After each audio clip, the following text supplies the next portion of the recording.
दिल्ली, मुंबई, बैंगलोर जैसे बड़े शहरों में कैसे आप 25,000, 50,000 और 1,00,000 रुपए की मंथली सैलरी पे जी सकते हैं, इस वीडियो में देखेंगे। स्टार्ट करते हैं 25,000 रुपए मंथली तनख्वाह से। अब इसमें आपका हाउसिंग जो है वो सबसे बड़ा खर्चा होगा एंड 25,000 में आपके पास ज्यादा ऑप्शंस तो है नहीं। आपका बजट 25,000 रुपए की सैलरी में होना चाहिए 7 से 10 मैक्सिमम 12,000 रुपए ऑन हाउसिंग या अकोमोडेशन। अब इसका मतलब ये होगा कि आपको शेयरिंग तो करनी पड़ेगी, लेकिन एक गलती जो लोग करते हैं दैट इज टू स्टे और try and stay very close to the office, जिसकी वजह से या तो रेंट बहुत बढ़ जाते हैं या लिविंग कंडीशन ज्यादा अच्छी नहीं मिलती है। स्मार्ट मूव ये है कि इन सारे शहरों में मेट्रो कनेक्टिविटी, बस कनेक्टिविटी, ऑटो कनेक्टिविटी काफी अच्छी है।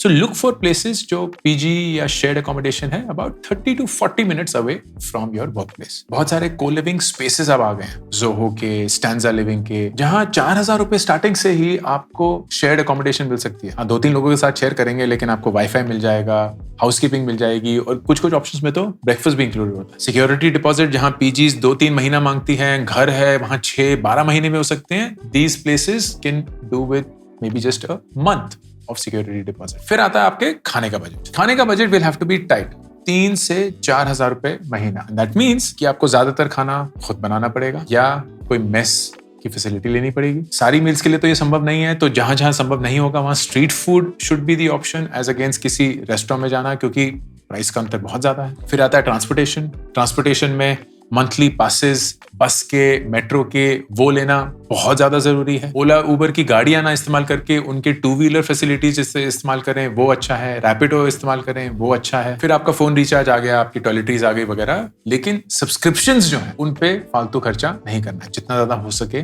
प्लीज अकाउंट शेयर ही करिएगा। और फिर आते हैं नॉन नेगोशिएबल, जो कि है आपकी इन्वेस्टमेंट और आपका इमरजेंसी फंड। इतनी कम तनख्वाह में ना, खुदा ना खास्ता अगर कुछ भी इमरजेंसी आ गई, आप सीधे एक पर्सनल लोन की तरफ जाएंगे, क्योंकि और कोई जरिया है ही नहीं। तो एवरी मंथ आपको थोड़ा थोड़ा सेव करना शुरू करना पड़ेगा। आई वुड से 500 से 1,000 रुपए टुवर्ड्स एन इमरजेंसी फंड, जो कि आप एक डेट म्यूचुअल फंड में डाल सकते हैं, बैंक में भी रख सकते हैं, FD करानी है वो भी करा सकते हैं, एंड वही 500 से 1,000 रुपए टुवर्ड्स अ निफ्टी 50 फंड आपके लॉन्ग टर्म इन्वेस्टमेंट के लिए। ज्यादा पैसे बचेंगे नहीं, सो आई अंडरस्टैंड कि 1,000 से मैक्सिमम 2,000 रुपए ही आप बचा पाएंगे, लेकिन जितने भी बचा पाए उसको प्लीज इस तनख्वाह के लेवल पे फालतू खर्चों पे मत डालिएगा, अय्याशियों पे मत खर्च करिएगा, अपने आप को सुरक्षित करने पे इस्तेमाल करिए। फिर आते हैं 50,000 रुपए की तनख्वाह। अब इसके हाउसिंग में आपके पास 2 ऑप्शन है। एक ऑप्शन है कि आप PG में रहें, बट अब PG ऑफिस के पास हो सकता है, 2-3 लोगों के साथ शेयर ना करके शायद सिर्फ एक ही इंसान के साथ हो, या शायद सोलो भी आप रह सकते हैं, and it can come between 12 to 15,000। या आपके पास इतनी फ्लेक्सिबिलिटी है कि आप 2 बेडरूम का एक घर ले सकते हैं, एक फ्लैटमेट के साथ एक बेडरूम शेयर कर सकते हैं, and now suddenly it will be 18 to maybe 20,000। My advice, 50,000 रुपए की तनख्वाह पे you should ideally go for a flatmate, provided वो फ्लैटमेट सही है, कि आप कलेशी फ्लैटमेट के साथ नहीं रह रहे हैं एंड आपकी जिंदगी उसकी वजह से दूभर नहीं हो गई है, but you have a really good person that you're learning from, that you can vibe with, that you have friends with, and जो additional expense है it will very quickly be worth it। आपको अपना living room मिलेगा, अपना kitchen मिलेगा, अपना खाना आप बना सकते हैं, अपने एक इंडिपेंडेंस एक्सपीरियंस कर सकते हैं, which I think is really important and also possible at this salary level। Food budget को थोड़ा एक्सपेंड करके आप 5 से 6,000 रुपए तक जा सकते हैं, पर इसका मतलब ये नहीं है कि आप बाहर हर रोज खाएंगे। आप अभी भी ज्यादातर खाने अपना खुद बनाएंगे, मेस या टिफिन सर्विस लेंगे, and only occasionally, instead of now eating street food, you may order in or eat at a local restaurant। Transportation के लिए भी आप अपग्रेड आ सकता है, 2 से 3,000 रुपए का बजट महीने का, तो मेट्रो कार्ड तो लेना ही है,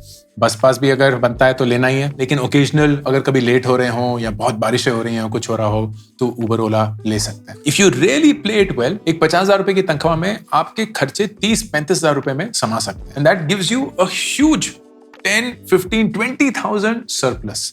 अब इसको कैसे खर्च करना है? You should invest in your health.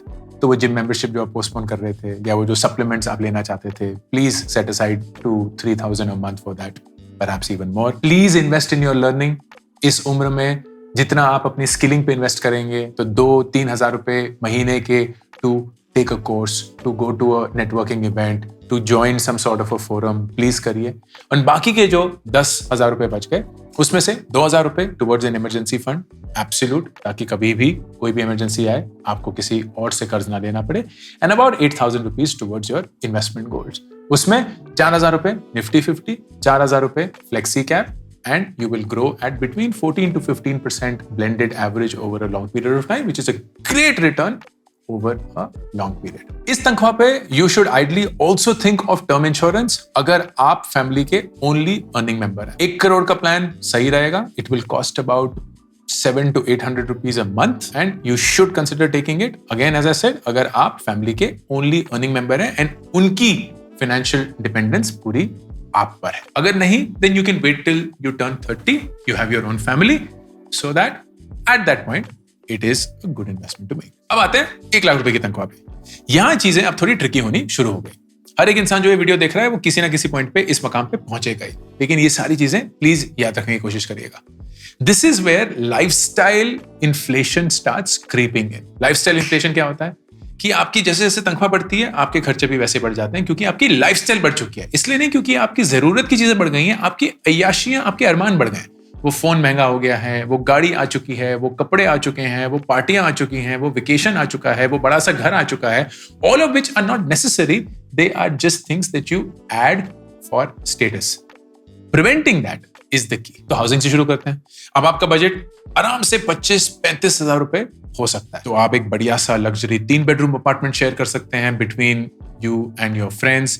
आप एक बहुत बढ़िया सिंगल अकोमोडेशन को लिविंग स्पेस में रह सकते हैं, which will give you vibe plus have housekeeping, wifi, वो सारी चीजें भी। आप एक बेडरूम का घर भी ले सकते हैं अगर आपको अपनी प्रिवेसी बहुत प्यारी है, and that could be in a premium location. ये सारे ऑप्शंस आपके पास अवेलेबल। फिर आता है गाड़ी का पॉइंट। मेरी मानेंगे तो मुंबई और बैंगलोर में गाड़ी लेना एक लाइबिलिटी है। ट्रैफिक इतना है, वक्त इतना लगता है दैट ये गाड़ी सिर्फ आपके खर्चे ही बढ़ाएगी, आपको ज्यादा आराम नहीं देगी। It is far better to travel in cabs, it is far better to be driven around than to drive yourself. And maybe even in Delhi metro इतनी अच्छी है that you can take care of it. Uber और ओला इस income पे आप easily afford कर सकते हैं। My suggestion, avoid a car unless it is extremely important और it is for safety slash family concerns, कि आपकी फैमिली है या सेफ्टी कंसर्न है, आप नहीं ट्रैवल करना चाहते उबर ओला में रातों को या वट एवर द केस में बी, and you feel that a car will make you feel more secure. लेकिन इस सैलरी पॉइंट पे ना the biggest investment that you start making is to protect your time using money. Please एक house help ले लीजिए, एक cook ले लीजिए, एक इंसान को हायर करिए जो आपकी गाड़ी साफ करे, एक इंसान को हायर करे जो आपके इनकम टैक्स फाइल करे, एक सोसाइटी में रहिए जहां बहुत सारी सहूलतें हैं एंड यू हैव टू पे अ मेंटेनेंस फी। वो सारी चीजें that money should ideally buy so that you don't have to spend your time and your energy thinking about them. ये सारी चीजें भी करेंगे ना, आपका मोटा मोटा खर्चा 65-70 हजार रुपए आना चाहिए, which means you should be ideally sitting on anywhere between 20 to 30,000 rupees of surplus money. इसमें 5,000 रुपए इमरजेंसी फंड, 5,000 रुपए स्किलिंग लर्निंग, 20,000 रुपए इन्वेस्ट। उस 20,000 रुपए का क्या स्प्लिट है? 10,000 रुपए निफ्टी 50, 5,000 रुपए फ्लेक्सी कैप, 5,000 रुपए स्मॉल कैप। SIP करिए, महीने के 1 दिन पे जाएगा, भूल जाइए, 10 साल बाद देखेंगे करोड़पति बन चुके हो। अब इन तीनों इनकम रेंजेस में कौन कौन सी चीजें हैं जो कॉमन है and don't change because of income? Number 1, networking. Networking का सबसे बेस्ट तरीका है वॉलंटियरिंग। आप इवेंट पे टिकट खरीद के ना जाएं, उसके इवेंट के वॉलंटियर बनिए, आपको उतना ही ज्ञान मिलेगा, उतने ही लोगों से मिलेंगे, प्लस ऑपरेशनल एक्सपीरियंस मिलेगा, पैसे भी कमा लेंगे। It's the best use of your weekend to throw yourself into a world where you are surrounded by bright people. Side income, चाहे आप 25,000 रुपए कमा रहे हैं, 1 लाख रुपए कमा रहे हैं, always think of a side income because it keeps you on your toes, it keeps you passionate about something and it also ends up making money अगर वो चल गया। वो साइड इनकम आप अपनी रातों को, अपनी छुट्टियों को, अपने वीकेंड्स पे परस्यू करिए। उस पे प्रेशर मत डालिए पैसे बनाने का फ्रॉम डे वन, क्योंकि पैसे आपके ऑलरेडी कहीं और से आ रहे हैं, बट उसमें माहिरता पाने की कोशिश करिए। Get so good at it that over a 6 to 12 month period you start making money for. वो चाहे कंटेंट क्रिएशन हो, चाहे म्यूजिक प्रोडक्शन हो, चाहे कंटेंट राइटिंग हो, चाहे वीडियो एडिटिंग हो, वाइब कोडिंग हो, जो भी आपको पसंद है, आप उसमें अच्छे हैं, उसमें और प्रैक्टिस लाइए so that at some point of time it becomes a money generating thing. Job switching. On an average, जब भी कोई इंसान job switch करता है, they get about a 20 to 25% hike. The right time to switch a job is on an average 2.5 to 3 years. Right इसलिए बोल रहा हूँ क्योंकि उस point तक आपके पास enough experience आ गया होता है, थोड़ा सा growth stall होना शुरू हो गया होता है, एंड उस पॉइंट पे वो बेस भी बन चुका है कि वो 25% की हाइक एक अच्छे नंबर में ट्रांसलेट हो जाएगी। So please consider that as a strategic part of your professional growth. वो जमाने गए जहां आप एक ही कंपनी के साथ 30 साल काम करते थे और ग्रेजुएटी लेके रिटायर करते थे. अब हर 3, 4, 5 साल हमें जॉब बदलनी चाहिए. नया रुतबा, नया एक्सपीरियंस, नया अनुभव, that will always keep you on your toes. अब इसी के चलते irrespective of your income, गलतियां जो हर एक इनकम में होती हैं एंड उनको अवॉइड करना है. नंबर 1, क्रेडिट कार्ड या पर्सनल लोन का ट्रैप. जैसे ही कोई ख्वाहिश दिखी, क्रेडिट कार्ड स्वाइप कर दिया, पर्सनल लोन ले लिया.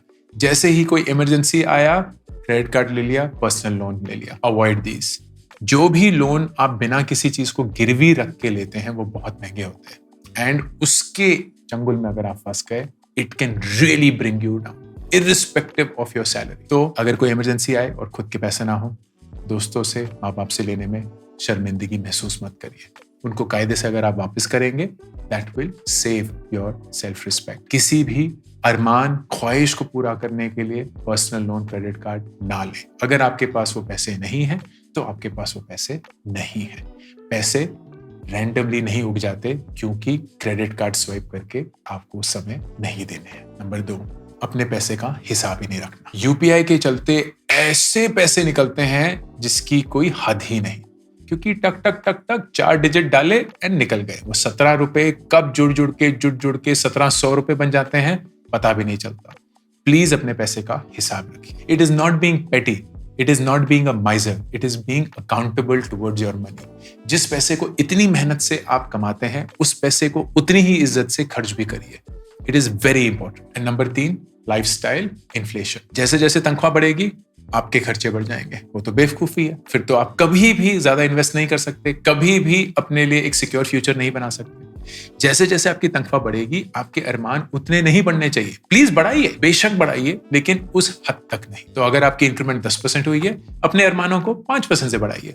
अगर आपकी इंक्रीमेंट 20% हुई है, अपने अरमानों को 10% से बढ़ाइए. So that you create a buffer where you are investing more and you're building a secure future to buy that house, to buy that car, to pay for your kids' education, to do all the things you want to do, जो सिर्फ आपकी income sustain नहीं कर सकती. अब city specific cost क्या क्या है? हाउसिंग से शुरू करते हैं. मुंबई अलग ही लेवल, सबसे महंगी हाउसिंग इररिस्पेक्टिव ऑफ कि आप घर कहां देख रहे हैं. तो इसलिए पैसे बचाने के लिए आपको दूर रहना ही पड़ेगा एंड आपको लोकल ट्रेन्स पे भरोसा करना पड़ेगा. Bangalore, traffic is a silent killer. अब व्हाइटफील्ड में काम कर रहे हैं, एचएसआर में रह रहे हैं, तो 3 घंटे रोज के तो कहीं नहीं गए. So staying close to where you are living और having a remote job in Bangalore is super important. Gurgaon is like a epicenter, लेकिन पब्लिक ट्रांसपोर्ट इतना स्ट्रॉन्ग नहीं है जितना दिल्ली में है बिकॉज ऑफ इट्स मेट्रो. तो गुड़गांव में ट्रांसपोर्टेशन कॉस्ट बहुत बढ़ जाते हैं. You have two factor in कि यार किसी पॉइंट पे शायद ओला उबर लेनी ही पड़ेगी. और बड़े शहरों में कॉस्ट जो है वो बहुत अलग तरीके से क्रीप करता है. आप ब्लिंकिट, ज़ेप्टो से ऑर्डर करेंगे, वही चीज 20-30% ज्यादा होगी. इसलिए नहीं क्योंकि एमआरपी से ज्यादा बेच रहे हैं, क्योंकि हिडन कॉस्ट बहुत है, चाहे वो डिलीवरी हो, पैकेजिंग हो, प्लेटफॉर्म फी हो, वगैरह वगैरह. आप नीचे जाएंगे, किराने स्टोर से लेंगे, वही चीज आपको 10% शायद सस्ती मिल जाएगी क्योंकि वो होलसेल पे बेच रहा है. आप फैंसी बाल कटाने के लिए जाएंगे, 1000 रुपए चले जाएंगे. वहीं आप एक लोकल बार्बर पे जाएंगे तो 200 रुपए में भी बाल कट जाएंगे. तो बड़े शहरों का ना इनविजिबल टैक्स बहुत ज्यादा होता है and you have to watch out for that. Medical emergencies बड़े शहर में बहुत महंगी पड़ती हैं. तो इंश्योर कि आपकी कंपनी से आपको मेडिकल इंश्योरेंस मिला हुआ है. नहीं मिला हुआ है तो खुद का लीजिए.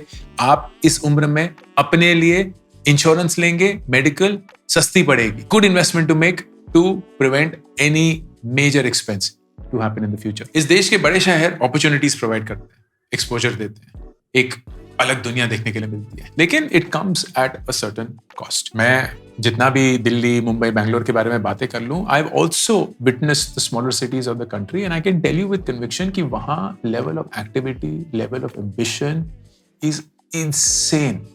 क्योंकि वहाँ इंफ्रास्ट्रक्चर बन चुका है, अपॉर्चुनिटीज आ रही हैं, लोग रिमोट वर्क करना शुरू कर चुके हैं, स्टार्टअप्स हर जगह खुल गए हैं and it is a new buzz that you feel in the smaller cities of the country as well. इन सब के बावजूद अगर आप एक बड़े शहर मूव करना ही चाहते हैं या आप वहीं से ऑलरेडी हैं, that's perfectly fine. Just ensure कि आप उस बड़े शहर के चंगुल में ना फंस जाए, उसके सर्कस का एक भाग ना बन जाए, सो that you lose the very same thing that the big city provides in the first place, an opportunity to earn more. क्योंकि अगर वही earn more आपको spend more भी करवा रहा है, then there is no point and no financial outcome. लेकिन अगर आप ज्यादा कमाकर स्मार्टली अपने पैसे खर्च कर ज्यादा सेव कर पा रहे हैं, देन सडनली वो बड़ा शहर आपके लिए एक बड़ी जिंदगी बना रहा है। I hope this was useful. Ankur Warikoo signing off. I'm super thrilled to announce my new latest project, India Genius Challenge. ये एक nationwide hunt है भारत के brightest young students का, aged between 13 to 15 years. एक online round followed by the national finals that will happen in Delhi, जहां सबसे brightest students को मिलेगी 10 लाख रुपए की स्कॉलरशिप। ऑनलाइन राउंड्स में daily, weekly, monthly winners announce होंगे। उनको मिलेंगे iPhones, iPads, PS5s, books, trophies, certificates and a lot more, all leading to the national finals happening in Delhi. Please, अगर आप किसी 13 से 15 साल के बच्चे को जानते हैं, आपके परिवार में कोई है या आप खुद वो हैं, then log on to indiageniuschallenge.com and start playing the challenge.